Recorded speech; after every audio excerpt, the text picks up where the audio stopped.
This is a quick tutorial about learning how to use the musescore 1.2 that you can find free online at musescore.org. This is a very practical software that could be for entry-level music notation, but basically has a lot of capabilities, and it's impressive to see the similarities to hardcore music notation softwares that I will not mention. Here, when you open it, it have the demo, which is this file that's called reunion.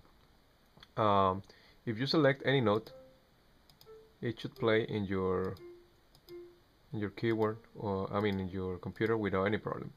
Just the backspace, the bar space makes you start playing music, and the same bar space you stop it. So no matter where you want, if you want to listen from this point here, you select it, you just click and hit the bar space. So another important thing and easy thing to remember is that you can zoom in, zoom out with control plus or control minus. If you want, you can connect here to a lot of demos and examples online, or you simply just close this window. Another important thing is that you grab the score, very similar to other softwares, by just clicking in any white empty or white area, and you see that you just drag it, and you can see better. You can have more clearer view if you want. So first of all, stop. Now, how to input note? First of all, to create a musescore, we can go here to the corner with this icon where it says new, create new score. And once you create, it gives you the options to enter title, subtitle, composer. You can select a template if you want, or you select it from scratch. I'm gonna go from scratch because in most cases we want to do things for our own instruments. I click next, and you have here a range of instruments that you can select: pitch, percussion, brass, woodwinds, guitars, vocals, keyboards. Here in keywords, we have a very good range of instruments. Here we got in strings. Also, we have violins, all the orchestra instruments, guitars, a very range of instruments too. So keyboard, harpsichord, celesta, keyboard, organ, piano, plug, strings, harp. I'm gonna select the harp, and it has two treble clef and bass clef. But if you want only the treble clef, you select either one, and you remove and you skip one. Then you hit next. You select the times and the key signature if you want. I won't select anything yet, and you select the time signature you want. I won't select anything, and I will click OK. Let me just zoom out this. Alright, let's see that I have this music here. How do I enter? Just quickly you go here to N where it says note, and when you hit this, you activate the note input mode. So you select any note here and start entering the music. If you want to listen to it, you have to uncheck the note input mode and go back to the beginning and hit bar space. Now, let's say that you wanted to add now, you forgot the key signature. Here you have a lot of options that are very user-friendly. Let's say you go to key signature. What you do is you select it and drag it, and that's it. As it gets dragged, you drag it wherever you want, and say you're going to change here key signature at this point, or here.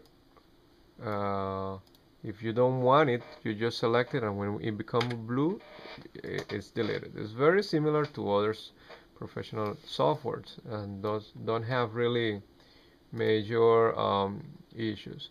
You have here lines. You select and drag it, and still you can make it bigger. You have, let's say, the repetitions. You put it here. You select. You can move it, adjust it.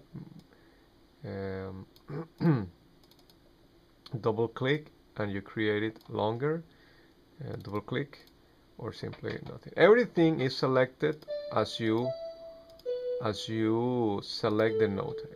And when you select the notes, you must be aware that you are not in input mode. Now,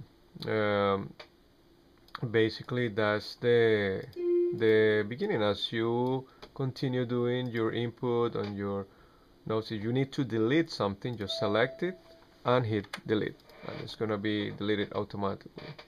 So dynamics, you select the one you want here, dynamics at the left side, and create and select pianissimo, drag it to the point where you want it. Fortissimo, drag it to the point where you want it. And here you got. And as you notice, the software also plays the dynamics very nicely. Now I'm gonna just zoom out a little bit, not too much. Let's say I wanna print this. First of all, I need to see on layout, page settings, and make sure the page size is selected to letter. In most printers you use letter, unless that you're gonna have legal or any other size. But if letter, then make sure that you select it. Now title is very simple. You go here to create, this menu over here, create. You see, create. In text you have several options. You got title, and it's right there. The magic harp. Magic harp. Okay, so you have the title.